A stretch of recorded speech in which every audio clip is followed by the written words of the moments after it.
दोस्तों last month Hindenburg research नाम की एक अमेरिकन कंपनी ने एक रिपोर्ट निकाली जिसमें इंडिया के सबसे अमीर आदमी मिस्टर गौतम अडानी पर बहुत बड़े इल्जाम लगाए गए। रिजल्ट ये निकला कि इस रिपोर्ट के आने के 3 दिन के अंदर ही $65 बिलियन का नुकसान अडानी कंपनी को हुआ। जाहिर सी बात है आप जरूर जानना चाहेंगे इस रिपोर्ट के पीछे का राज, तो आपकी फैक्ट एक्सपर्ट हाजिर है। Fact expert any channel and page पर वेलकम। अगर आपने अभी तक हमारे पेज को लाइक नहीं किया तो अभी कर लें, thanks. Hey guys, this is your fact expert Annie, facts that really matters to you. लेकिन दोस्तों इससे भी ज्यादा दिलचस्प बात यह है कि हिंडनबर्ग को अपनी रिपोर्ट पर इतना भरोसा है, इन्होंने अडानी कंपनी की लीगल टीम को खुलेआम चैलेंज किया कि अगर हिम्मत है तो लीगल केस फाइल करें। एक्चुअली अगर हिंडनबर्ग की बात गलत निकलती है तो अडानी को रिवेंज लेने के लिए केस भी करने की जरूरत नहीं पड़ेगी, क्योंकि अगर हिंडनबर्ग की प्रिडिक्शन गलत हुई तो उन्हें खुद ही भारी नुकसान उठाना पड़ेगा। ऐसा इसीलिए क्योंकि उन्होंने अडानी की स्टॉक की शॉर्ट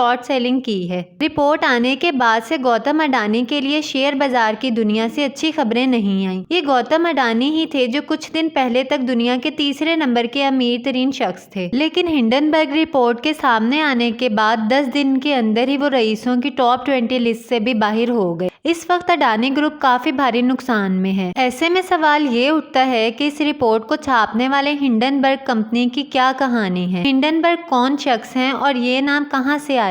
1937 में जर्मनी में हिटलर का राज था। इस दौर में एक एयरशिप था जिसका नाम हिंडनबर्ग एयरशिप था। अमेरिका में इस एयरशिप को जमीन से जो लोग देख रहे थे उन्हें तभी कुछ नजर आया। एक तेज धमाका हुआ और आसमान में नजर आने वाले हिंडनबर्ग शिप में आग लग गई। लोगों की चीखने की आवाजें सुनाई देने लगी और एयरशिप जमीन पर गिर गया। 30 सेकंड से भी कम वक्त में सब कुछ तबाह हो गया। वहां मौजूद लोगों को बचाने के लिए कुछ लोग आगे बढ़े, कुछ लोगों को बचाया भी गया। जलते शिप के धुएं ने आसमान को काला कर दिया था। इस एयरशिप में 16 हाइड्रोजन गैस के बलून्स थे। इस एयरशिप में तकरीबन 100 लोग बैठे थे, जिनमें से 35 लोगों की जान जा चुकी थी। माना जाता है कि हाइड्रोजन के गुब्बारों से पहले भी हादसे हुए थे। ऐसे में इस हादसे से बचा जा सकता था। एक्चुअली हिंडनबर्ग क्रैश सबसे बड़े डिजास्टर्स में से एक है। गौतम अडानी पर रिपोर्ट लाने वाली कंपनी का नाम हिंडनबर्ग भी इसी इंसिडेंट से जोड़कर रखा गया है। कंपनी कहती है हिंडनबर्ग इंसिडेंट पर शेयर बाजार में हो रही गड़बड़ियों पर निगरानी रखते हैं। उनकी पोल खोलना और सच्चाई सामने लाना ही हमारा मकसद है। जैसे हिंडनबर्ग हादसे में लोगों का नुकसान हुआ, वैसे ही हिंडनबर्ग कंपनी कहती है कि वो लोगों को शेयर बाजार में खतरे में पड़ने से बचाने का काम करती है। हिंडनबर्ग अपनी रिपोर्ट इन्वेस्टिगेटिव रिसर्च बेस पर निकालती है। हिंडनबर्ग कंपनी की वेबसाइट ने दावा किया है कि हिंडनबर्ग रिसर्च कंपनी अपनी रिपोर्ट से पहले भी कई कंपनीज के शेयर गिरा चुकी है। अडानी से पहले हिंडनबर्ग का नाम जिस बड़ी कंपनी के साथ जुड़ा हुआ था वो एक ट्रक कंपनी निकोला थी। ये मैटर जब अदालत तक पहुंचा तो निकोला कंपनी के फाउंडर को कसूरवार पाया गया था। एक रिपोर्ट के मुताबिक हिंडनबर्ग ने 2020 के बाद से तकरीबन 30 कंपनीज की रिसर्च रिपोर्ट्स उजागर की हैं। रिपोर्ट रिलीज होने के नेक्स्ट डे ही उस कंपनी के शेयर्स 15% तक गिर जाते हैं। हिंडनबर्ग रिसर्च के फाउंडर नेथन एंडरसन हैं। एंडरसन ने 2017 में इस कंपनी को बिल्ड किया था। एंडरसन ने अमेरिका की कनेक्टिकट यूनिवर्सिटी से इंटरनेशनल बिजनेस की स्टडी की थी और अपने करियर का आगाज फैक्टसेट रिसर्च सिस्टम नाम की एक डाटा कंपनी से किया था। इस कंपनी में एंडरसन ने इन्वेस्टमेंट मैनेजमेंट कंपनीज के साथ काम किया था। एंडरसन ने इजराइल में कुछ टाइम के लिए एम्बुलेंस भी चलाई थी।